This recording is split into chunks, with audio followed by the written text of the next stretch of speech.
అందరికీ నమస్తే అండి. ఉన్నపలంగా తెలుగుదేశం పార్టీ ఆఫీస్ దగ్గర సెక్యూరిటీ పెరిగింది.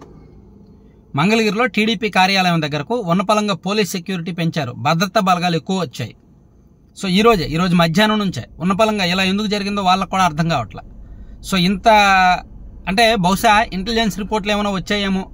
ఎగ్జిట్ పోల్స్ కూడా టీడీపీ కూటమికి ఎక్కువగా అనుకూలంగా రావడంతో, టీడీపీ అధికారంలోకి రాబోతోందని తెలియడంతో చంద్రబాబు గారికి భద్రత పెంచడానికి, పార్టీ ఆఫీస్కి భద్రత పెంచడానికి, అలాగే పోలీస్ డిపార్ట్మెంట్ కూడా అలర్ట్ అయ్యి, పోలీసు ఉన్నతాధికారులు కూడా అలర్ట్ అయ్యి టీడీపీ పార్టీ అభ్యర్థులకు, టీడీపీకి అధినేత చంద్రబాబు గారికి భద్రత పెంచడానికి మేబీ వచ్చారేమో అని అనుకుంటున్నారు.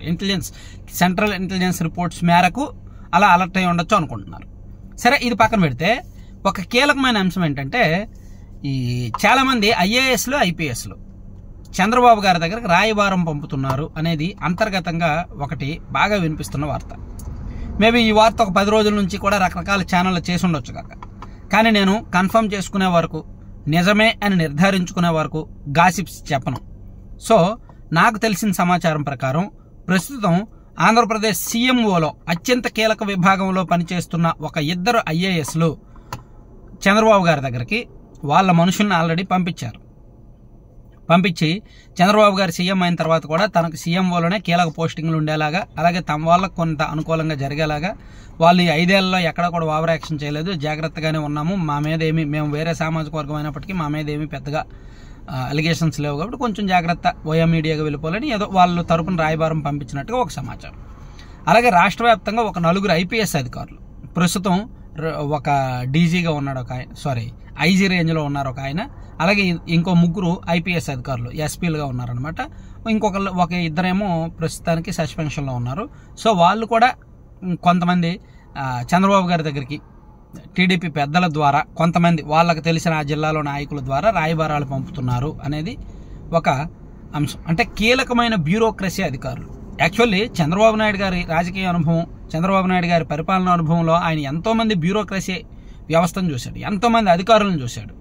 టీడీపీ అధికారంలో ఉన్నప్పుడు సీఎంఓలో చక్రం తిప్పిన కీలకమైన అధికారులు ఎంతోమంది ఉన్నారు, ఐఏఎస్ అధికారులు. సో జగన్మోహన్ రెడ్డి గారు సీఎం అయ్యాక వాళ్ళు పక్కకి వెళ్ళిపోయి ఆయన జగన్మోహన్ రెడ్డి గారి బ్యాచ్ వచ్చింది, వాళ్ళు కూడా చక్రం తిప్పారు.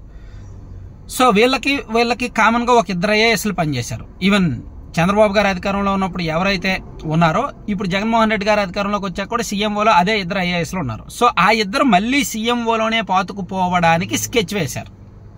అంటే ఎవరు అధికారంలో ఉన్నా వాళ్ళు సీఎంఓలో ఉండాలి, ఎందుకంటే సీఎంఓలో కొన్ని కీలకమైన విభాగాలు ఫైల్స్ కదులుతాయి, ఆ ఫైల్స్ కదలికలో వాళ్ళు చక్రం తిప్పితే భారీగా మిగులుతుంది. సో అది చంద్రబాబు గారి దగ్గరకు వెళ్ళిన రాయబారంలో అత్యంత కీలకమైన అంశం.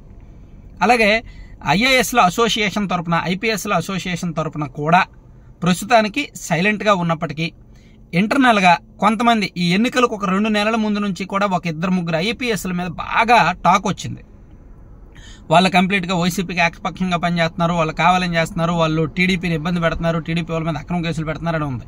సో అటువంటి వాళ్ళ మీద కూడా, అటువంటి వాళ్ళ తరపున కూడా చంద్రబాబు గారి దగ్గర ఒక రాయబారాలు వెళ్ళాయి.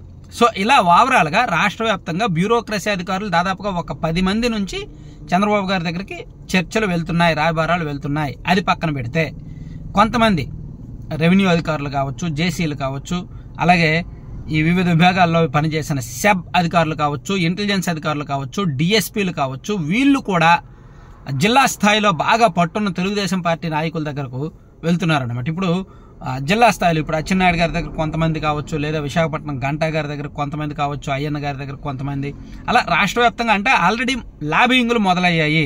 తెలుగుదేశం పార్టీ అధికారంలోకి వస్తాదేమో, టీడీపీకే ఎక్కువ అవకాశాలు ఉన్నాయి కాబట్టి అధికారుల లాబింగ్లు మొదలైపోయాయి ఆల్రెడీ. సీఎంఓలో ఎవరు ఉండాలి, వాళ్ళకి కావాల్సిన పోస్టింగ్లు ఏంటి, ఎక్కడెక్కడ ఎవరు ఉండాలి అనే లాబింగ్లు మొదలైపోయినాయి. ఇది ఊహించని పరిణామం. ఎందుకంటే మ్యాక్సిమం అధికారులు, ఉద్యోగులు టీడీపీ కోసం పనిచేసినప్పటికీ, టీడీపీకి సైలెంట్గా ఓట్లు వేసినప్పటికీ అధికారులు మాత్రం చాలా వరకు అధికార పార్టీ ఒత్తిళ్లు ఉన్నాయనో, లేదంటే ఇంకేం జరిగిందో కానీ ఎక్కువగా వైసీపీకే మద్దతు పలికారు. చాలా చోట్ల చట్ట వ్యతిరేకంగా చాలా చండాలంగా వ్యవహరించారు ఐఏఎస్లు, ఐపీఎస్లు కొంతమంది. సో దాన్ని సంఘాల వారీగా కూడా ఎక్కడ ఖండించలేదు. పైగా సంఘాలు కూడా తెలుగుదేశం పార్టీని, తెలుగుదేశం పార్టీ అనుకూల మీడియాను తప్పుపడుతూ కోర్టుల వరకు వెళ్ళారు. సో ఇన్ని జరుగుతున్నప్పుడు ఈ కొంతమంది సోకాల్డ్ ఎవరైతే సీనియర్ ఐపీఎస్ అధికారులు ఉన్నారో వాళ్ళు మరి చంద్రబాబు దగ్గరికి వెళ్తే ఆయన ఎంత మేరకు ఒప్పుకుంటారని చూడాలి. ఇలా మేబీ రేపు ఫలితాలు వచ్చిన తర్వాత 9వ తేదీన ప్రమాణ స్వీకారం ఉంటుంది కదా, ఈలోగా ఈ 4 నుంచి 9 మధ్యలోనే చంద్రబాబు గారు సీఎంఓకి సంబంధించి తన టీం సెట్ చేసేసుకుంటారు. అంటే అప్పుడే ఆర్డర్స్ ఎవరు, ఎందుకంటే ఆయన సీఎం కాదు కాబట్టి, సీఎంగా ప్రమాణ స్వీకారం చేసే వరకు ఆయన ఏమి సీఎం కాదు కాబట్టి ఆర్డర్స్ ఎవరు.